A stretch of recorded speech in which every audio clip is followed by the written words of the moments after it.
The day started like any other for Elias Vance, an orbital mechanic living and working on New Berlin Orbital Station. He spent most of his days fixing broken cargo hatches, oil-smelling ventilation pipes, and loud docking clamps that never seemed to work right. Elias was good at his job.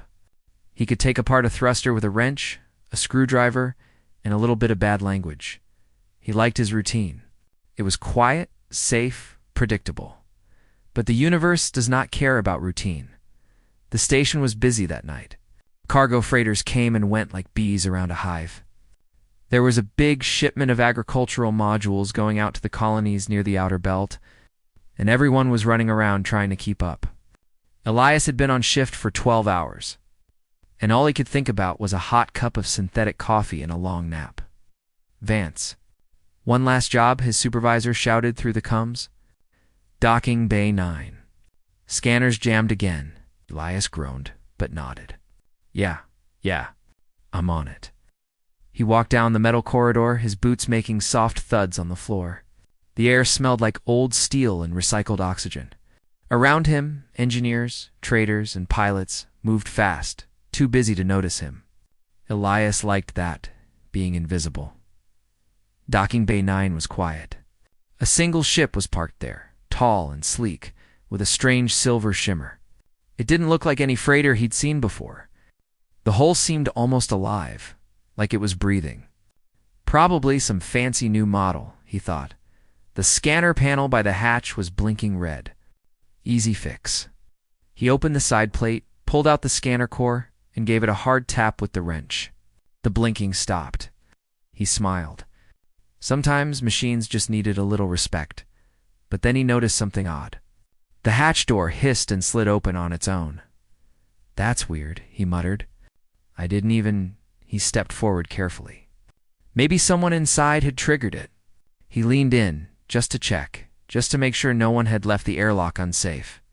He could file a report, get back to his bunk, sleep, then the floor shifted. Elias stumbled forward as the hatch closed behind him with a heavy clunk. The lights around him changed from white to soft blue. A low hum filled the air. He pressed the hatch controls, but nothing happened. No manual override. No response. The wall in front of him curved like a smooth shell with no visible seams. "Hello?" he called out. "Anyone here?" A voice answered, but not in English. It was smooth and melodic, with strange tones. He didn't understand a single word. "What the hell?" he whispered. The airlock around him vibrated, and then gravity shifted under his feet. Through the small window, he saw the station falling away, growing smaller and smaller. The stars blurred. The ship was leaving. He wasn't supposed to be here. He was on the wrong ship. Elias slammed his hands against the door. No. Stop the ship. I'm not supposed to be here. But the ship didn't care. Elias didn't know how long it was before the airlock opened again. When it did, the door slid aside without a sound.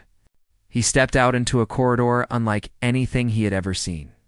The walls weren't made of metal plates. They looked like woven silver vines.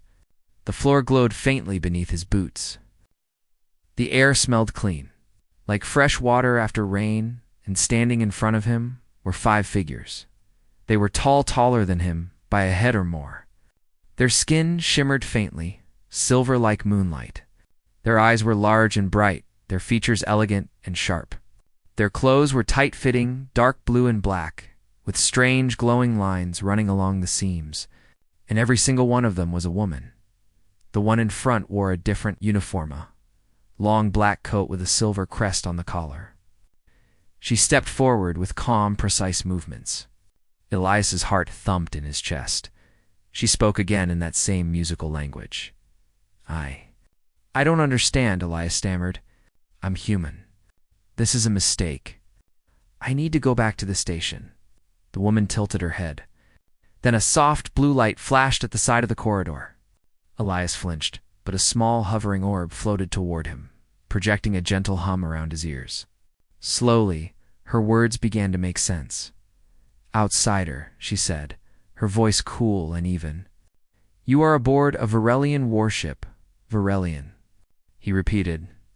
He had heard the name before Verilene Confederacy. Not hostile to humans, but not exactly friendly either. They kept to themselves, far out in their own territories. Yes, she continued. I am Commander Niratal. By Confederacy law, no outsider may leave this vessel until our mission is complete. Laius blinked. Wait, what? No. I didn't mean to board your ship. It was an accident. I was fixing a scanner. Just take me back. She shook her head slowly. That is not possible. We have already entered hyperspace. He felt the world tilt. Hyperspace meant they were light years away already. He gripped the side of the wall to steady himself. One of the alien women stepped closer, scanning him with a small handheld device. The light ran over his body from head to toe. Species, human, civilian. No implants, she reported. Narital's sharp eyes met his. Then you will stay out of the way. I didn't ask to be here. Elias snapped. You are here, she replied. The law is clear. Elias clenched his jaw. He wasn't a soldier. He wasn't a hero. He was just a mechanic. And now he was stuck on an alien warship surrounded by tall, beautiful women who definitely did not want him there. They led him through the ship not roughly, but firmly. Everywhere he looked, he saw strange technology. Doors opened without touching them. Walls shifted like liquid metal. He passed rooms filled with glowing crystal panels and silent, focused crew. All women. They glanced at him with curiosity. But no one spoke to him. They finally brought him to a small room with a simple bed, a table, and a soft light overhead. The walls shimmered faintly, like a calm ocean surface. This will be your holding quarters, Niratal said. You will remain here. Food will be provided. Do not interfere with ship operations.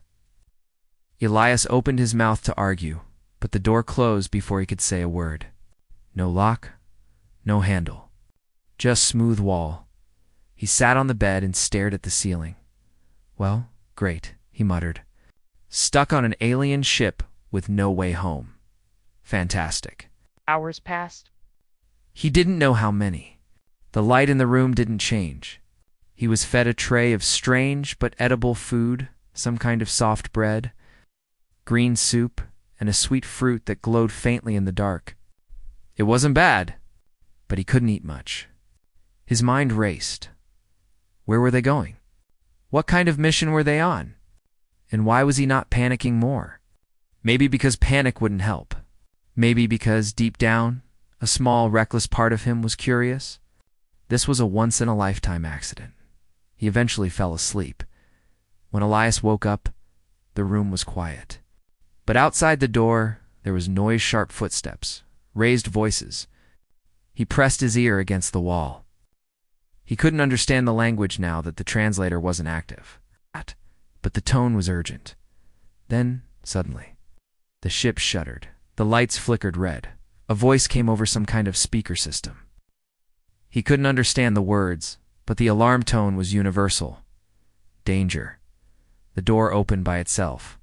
Not because someone let him out, because the ship wanted him out. He stepped into the corridor.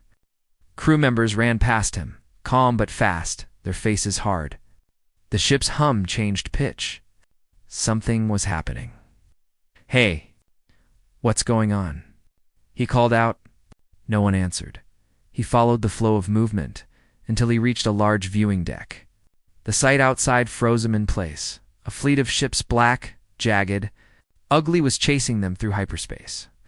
Lanes, raiders, pirates. He had seen reports of them. Dangerous, brutal, no mercy. The Varelian crew moved like a machine. Commands were shouted. Panels lit up. Energy shields flared to life. Elias wasn't supposed to be there. But no one had time to chase him away. Then he saw something that made his stomach drop. The left shield grid was down. He recognized the pattern immediately. Different ship, same problem. Power feedback loop in the secondary transfer coils? A simple bypass could fix it if someone knew what to do. He stepped closer to one of the glowing panels. Human. A voice barked. He turned. Niratal was there, standing tall, eyes sharp as knives. You should not be here. Power's stuck in a feedback loop. If you don't bypass the secondary coils, you're wide open. Psst. How do you know this? I fix ships for a living. She glanced at the display, then back at him. We are handling it. No, you're not, he said. You're rerouting through the wrong node. You're going to blow your own converter. Another shudder ran through the ship. Sparks lit up one of the panels. Her eyes narrowed. For a long second, no one moved. Then she stepped aside. Show me, she said. Elias didn't hesitate. He dove into the panel, hands moving fast. The controls weren't human, but they weren't impossible either. A ship was a ship. Power went in, power came out. The logic was the same. He bypassed the coil, rerouted the loop, and slammed the panel shut. The shield grid flared back to life. A crew member shouted something in Varelian. NetNarrator stared at the display. The ship steadied. For the first time since he met her, Leah saw something different in her expression. Not cold control, but surprise. Functional, she said softly. Your intervention worked. You're welcome, Elias replied. Outside, the pirate ships closed in. Bright streaks of weapons fire lit the darkness. The Varelian warship dodged and weaved. The crew moved like dancers in a well-rehearsed ballet. Elias didn't understand the details of their systems, but he understood the pattern. The pirates were testing them, waiting for weakness, and now, thanks to him, they didn't have one. But then a new signal flashed across the display. The translator hummed to life again, and Elias heard a harsh voice echo through the deck. Surrender the human, and we will let you live. Ow. All eyes turned to him. Elias felt every muscle in his body tighten. He hadn't even known these pirates existed a few hours ago, and now they wanted him. NetNarrator's gaze hardened. She did not speak, but she didn't hand him over either. The pirates began charging their main cannons. The crew sprang into action. NetNarrator barked orders, and her officers responded with quick precision. The warship banked sharply, twisting through the hyperspace lane like a sleek predator. Explosions lit the void as plasma fire arced past the hull. Elias didn't know their tactics, but he recognized the way pirates hunted. They'd go for the engines. Disable the ship. Board it. Your aft thruster array is too exposed, he said, stepping closer to the tactical display. They're herding you toward a choke point. NetNarrator glanced at him. You presume much human. I've dealt with pirates before, Elias said. You're doing exactly what they want. One of the bridge officers snapped something sharp in Varelian. NetNarrator held up a hand. Explain, she said. Elias took a breath. Their formation is like a pincer. You're focused on their lead ship, but the real attack will come from behind, from the lower flank. If you swing hard to port and drop a power surge from your secondary thrusters, you can knock them out of formation. Ow. She studied him for a long moment. Then she nodded. Double quotes do it, she ordered her pilot. The ship moved exactly as Elias described. The surge of power threw the pirate ships off balance. Their formation broke. Suddenly, the Varelian warship had room to move. Elias felt something strange in his chest, not fear. Not anymore. Adrenaline. He was part of the fight now, whether he liked it or not. The battle raged on. Elias found himself at the center of it, not because anyone trusted him, because he was the only one who saw what the pirates would do before they did it. The crew began to look at him differently. No longer just an outsider. A sudden blast rocked the ship. Lights flickered. A warning alarm blared. Boarding attempt detected. An officer shouted through the translator. The pirates were coming. NetNarrator turned to Elias. You stay here. Not a chance. Elias said. She raised an eyebrow. You have no weapon. I have a wrench. Her lips twitched. Not quite a smile, but close. Elias followed the crew to the engineering section. The pirates were trying to breach the outer hatch. The Varelian soldiers took position with elegant long-barreled rifles. The air grew tense. The sound of cutting torches echoed through the hall. When the hatch finally burst open, chaos followed. The pirates poured in, masked and armored, but the Varelian defenders met them with swift, precise strikes. Ignis ducked behind a panel, heart hammering, but when he saw one of the pirates trying to disable the coolant line, the one connected to the shield generator, he didn't think. He moved. He swung his wrench hard. The pirate went down with a grunt. Another lunged toward him, but a Varelian soldier took the attacker down with a single strike. She gave Elias a quick nod like he was one of them.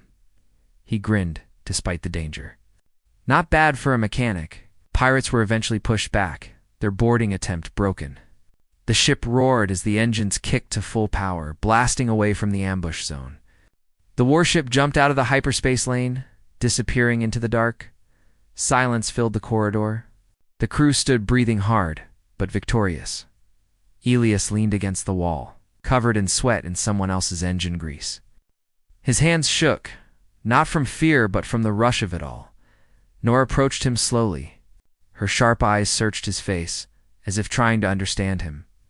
"You saved this ship," she said. "I just didn't want to die," he replied. Her lips twitched again, that almost smile. "Human, you are a problem." He laughed weakly. "Yeah, I get that a lot." But outside, in the void, the pirates were not finished. Their leader's voice came over the cum once more, cold and clear. "You cannot run forever. The human is ours." Elias stared at the stars through the viewing deck. A few hours ago, he was fixing scanners. Now, he was in the middle of a war, and whether he liked it or not, they weren't letting him go. To be continued. The Varelian warship drifted in the dark, hiding among the cold stars. Its hull was scarred from the battle, but it was still flying. Inside, the crew moved like shadows, fast and focused. Their faces were calm, but Elias could feel it in the air, the tension, the waiting. The pirates were still out there. Elias leaned on the railing near the viewing deck, staring at the stars. A few hours ago, he was just a mechanic. Now he was on an alien warship being hunted by people who wanted him dead. He still didn't know why. "You should not be here," Elias turned. Commander NetNarrator stood behind him. Her uniform was spotless, her face as serious as ever. She walked with the quiet confidence of someone who had never once doubted her steps. "I've heard that a few times already," Elias said. She stopped beside him, looking out into the void. "You are human. The pirates want you? We do not know why, but it means you are. Important, not important," Elias said with a tired laugh. "I fix docking clamps and broken toilets for a living." Her sharp eyes turned to him. "And yet you saved this ship twice. That is not the work of someone unimportant." Elias looked away. He wasn't a hero? He hadn't done anything special, he just fixed what he saw was broken. That's what mechanics did, but deep down he felt something new. A spark. A weight. A choice. The ship's alarm gave a soft chime, not the sharp warning from before. NetNarrator touched the cum on her wrist. "Report," a voice answered in their musical language, but the translator filled in the words for him. "Pirate fleet detected. 6 ships. They are tracking our energy trail. Intercept in 30 minutes. NetNarrator's face didn't change, but the air around her grew colder. "Prepare for battle," she said. The crew sprang into motion. Elias followed NetNarrator through the corridors. He saw engineers sealing hatches, soldiers checking sleek energy rifles, and pilots reviewing navigation paths. Everything moved with clean, silent discipline. But something about their movements made Elias frown. It was too clean, predictable, straight lines, fixed patterns. He had seen that kind of order before in shipyards. It made repairs efficient. It also made you easy to read. The pirates would know exactly how the Varelians would respond. They'd walk into a trap. The war room was a large, round chamber with a floating display in the center. Blue light showed the map of the local star system. 6 red dots glowed on the edge of the display pirate ships, closing in fast. NetNarrator stood at the front, surrounded by her officers. She began giving orders, calm and clear. Elias stood at the back, watching. His mind started racing. The pirates were not chasing them just to kill. They wanted him. That meant they would push harder. They wouldn't fight fair. He stepped closer. "You're planning to hold position here?" Neratal turned. Yes, this system has an asteroid belt. We will use it as cover. That won't work, Elias said. They'll predict that. They've probably already set up an ambush point inside the belt. It's what I would do. The officers looked at him with sharp, questioning eyes. One of them muttered something in Varelian, clearly unimpressed. Neratal raised a hand to silence her. You have a better plan, human? Elias swallowed. He wasn't a strategist. He was a mechanic. But he knew how raiders thought fast, dirty, and never by the book. Yes, he said slowly. You're fighting like a wall, but they're fighting like a knife.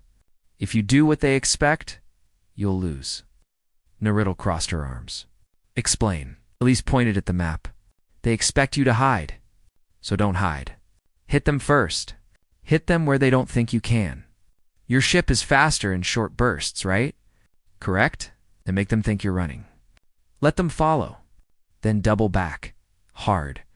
Hit the tail ship, not the lead. They won't see it coming. The officers stared at him. The silence was long. Finally, Neratal spoke. This is not Varelian procedure. It's human procedure, Elias said with a grin. We don't fight fair. 5 minutes later, the ship was in motion. Elias stood at the edge of the bridge as the stars blurred around them. Neratal gave crisp commands. The warship changed speed and angle in small, careful steps. The pirates followed, just like he expected. They were hunters, and they thought they were closing in on prey. Prepare for inversion, Neratal said. The entire ship turned in a sharp arc, engines roaring. Elias gripped the railing. The pirate fleet overshot, just enough for the Varelian warship to spin behind the tail ship. Fire, Neratal commanded. The forward cannons glowed bright blue, and a storm of energy slammed into the pirate vessel. The tail ship exploded in a flash of light, scattering debris like fireflies. For the first time since this began, the pirates didn't sound confident. Their formation broke. See? Elias said. Knives don't like it when you bite back. Neratal almost smiled. Almost. But the pirates were fast. They regrouped quickly. 5 ships remained, and now they knew the Varelians were not easy prey. They spread out, surrounding the warship from multiple sides. Elias could see it on the display. This was their real trap. They were forcing the Varelians into a box. We can't outrun them, one of the officers said. They will board us again, another added. Neratal looked at the map. Her jaw tightened. Elias's heart pounded. He knew what the pirates wanted. They wouldn't stop. And even if the Varelians were brave, they couldn't win by playing the same game. You need something they won't expect, Elias said. Noya's single quotes Tal turned. You have such a plan? Elias hesitated, then nodded. Yeah, but it's dangerous. And a little bit crazy. And it is human, she said dryly. He grinned. Exactly. In the engineering bay, Elias worked fast. He wasn't building a weapon. He was building a distraction. He opened a power relay and bypassed half the ship's auxiliary energy through the coolant vents. If it worked, the warship would look like it had a reactor failure. The pirates would sense the energy spike and think the ship was crippled. They'd rush in, eager to capture it, but they wouldn't know the ship was still fully armed. Your modifications are. Not regulation, one of the engineers said, watching him nervously. Yeah, Elias said with a smirk. That's kind of the point. On the bridge, Neratal gave the order. The ship slowed down, drifted like a wounded animal. The fake energy spike went out like a beacon. The pirates took the bait. All 5 ships closed in at once, eager to claim their prize. Elias stood beside Neratal as the trap sprung shut. Now, she said. The warship exploded into motion. Engines flared to full power. The fake failure turned into a storm of counterfire. Missiles and energy beams tore into the nearest pirate vessel. 2 ships were crippled before they even fired back. The other 3 scrambled, but the Varelians were faster. With each shot, their calm precision met Elias's wild ideas. Together, they were unpredictable and deadly. But pirates never gave up easy. One of their ships rammed forward, locking onto the warship with boarding clamps. Metal groaned as the enemy dug in like a tick. Boarding breach detected. Elias's pulse jumped. It was happening again. Seal compartments. Prepare defense, NetNarrator ordered. This time, Elias didn't hide behind a wall. He grabbed his wrench, the same one that had saved him the first night, and followed the soldiers to the lower deck. The boarding hatch shuddered as plasma cutters burned through. The Varelian soldiers waited in formation, calm and ready. Elias stood at the edge, trying to stop his hands from shaking. The hatch exploded open. Pirates poured in. The battle was fast and brutal. The Varelians moved like blades, striking with precision. The pirates fought like beasts, fast and wild. Elias ducked a swing, smashed his wrench into a pirate's arm, and kicked him back. He wasn't a soldier, but he had survived on rough docks all his life. Fighting dirty came naturally. Behind you? A Varelian soldier shouted. Elias spun, barely blocking a blow. The pirate lunged again, but before he could strike, NetNarrator appeared like a storm. She slammed her weapon into the attacker, dropping him with a single clean hit. "You are reckless," she said. "Yeah," Elias panted. "But it works." The boarding fight spread through the corridors. Pirates tried to reach engineering. Elias followed two soldiers, his mind racing. If they took the engine room, it was over. When they arrived, they saw 3 pirates trying to override the reactor controls. Without thinking, Elias grabbed a pipe and threw it at the biggest one. It hit his helmet with a loud clang, buying the soldiers just enough time to strike. One of the pirates lunged at Elias with a knife. He ducked and slammed his wrench upward. The pirate fell. Elias stared at the body, breathing hard. He wasn't used to fighting, but he didn't stop. He COULDN. Single quotes. This was survival. The last pirate was pushed out of the ship. The warship disengaged from the boarding clamps and spun away. The pirate vessel tried to pursue, but its engines were already failing from the earlier trap.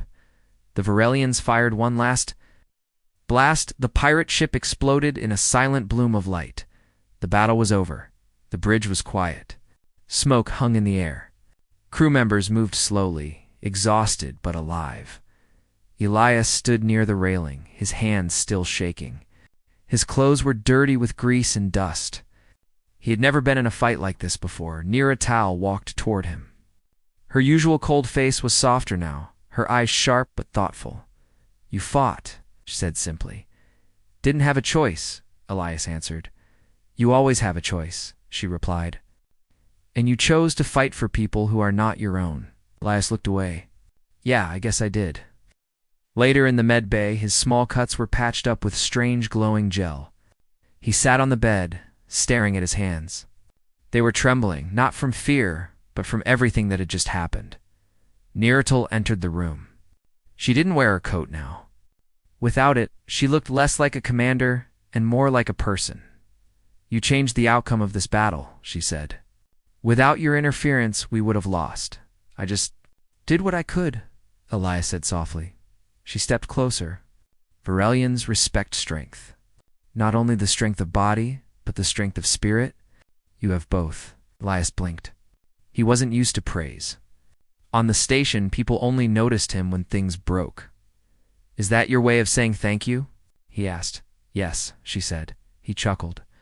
"Well, you're welcome." The warship set course back toward Varelian space. The pirates were gone. The stars outside the window seemed calmer now, but Elias knew nothing would ever be the same again. The crew no longer looked at him like a prisoner. When he walked down the corridors, they nodded. Some even spoke to him in halting English. One of the engineers handed him a proper tool belt with alien-made tools. It felt good. He had earned a place here. On the viewing deck, NetNarrator stood alone, staring at the stars. Elias walked up beside her. "You could have dropped me off back at the station," he said quietly. "I could have," she agreed. "But I will not." He raised an eyebrow. "Why not?" She turned to face him. Her silver eyes caught the starlight. "Because you are part of this crew now. You may be human, but you are one of us." Elias let out a small laugh. "That's a hell of a recruitment speech." It is not a speech. It is truth. He looked out into the stars again. The world he knew, his old life on the orbital station, felt far away now. He had stepped through the wrong hatch. But maybe it wasn't wrong at all. 2 days later, they entered a Varelian outpost. It was a floating city of light, beautiful and alive. The ship docked with quiet ceremony. The crew disembarked to cheers from their own people. Elias followed Neardle down the ramp. He felt dozens of eyes on him. Alien eyes, curious, unsure. A Varelian official approached Nearatel. Their voices were calm but sharp. Elias caught a few translated words. Human. Accident saved the ship. Pirate fleet destroyed. The official finally looked at Elias, and then unexpectedly, they bowed their heads slightly. Elias stared. Ah, okay, he muttered. Note, leaned closer. They honor you. Do not look so surprised. I'm just a mechanic, Elias said. You are human, she replied, and that is more than enough. That night, Elias stood on the outpost's upper platform. The stars stretched out like endless rivers of light. He thought about the station, about the quiet life he had lived, about how it all changed because of one open hatch. NYRA. Tal joined him again. She always moved without sound, like the stars themselves. Do you wish to return? She asked. He thought about it for a long time. About the old walls of the station, the same corridors, the same tools, safe, small. Then he looked at the stars. And at the ship waiting to fly again? No, Elias said quietly. I think I'm where I'm supposed to be. Neradal nodded slowly. Then welcome, Elias Vance, to the Varelian fleet. For the first time, she smiled. Not almost. A real smile, Elias smiled back. Days turned into weeks. Elias learned more about the Varelians, their technology, their culture, their way of fighting. He worked in their engineering bay, fixing systems they thought were too complicated for a human to touch. He made friends. Real friends, and the crew learned something too. Humans didn't always follow the rules. But humans had something special. Courage, instinct, and the will to keep going when everything looked impossible. One quiet evening, Elias stood on the bridge as the warship left the outpost again. Nearatal stood beside him. What now? He asked. Now, she said, we hunt the ones who hunted us. Elias grinned. Sounds fun? She glanced at him. You enjoy danger too much, human, he shrugged. Maybe. Or maybe I just stopped running from it. The stars stretched out in front of them as the engines roared to life. Elias. Vance, once a tired mechanic with nothing but a wrench, was now part of something bigger. A crew, a warship, a story that had only just begun, and somewhere out in the dark, pirates whispered a new warning. Don't mess with the Varelian ship that has a human on board.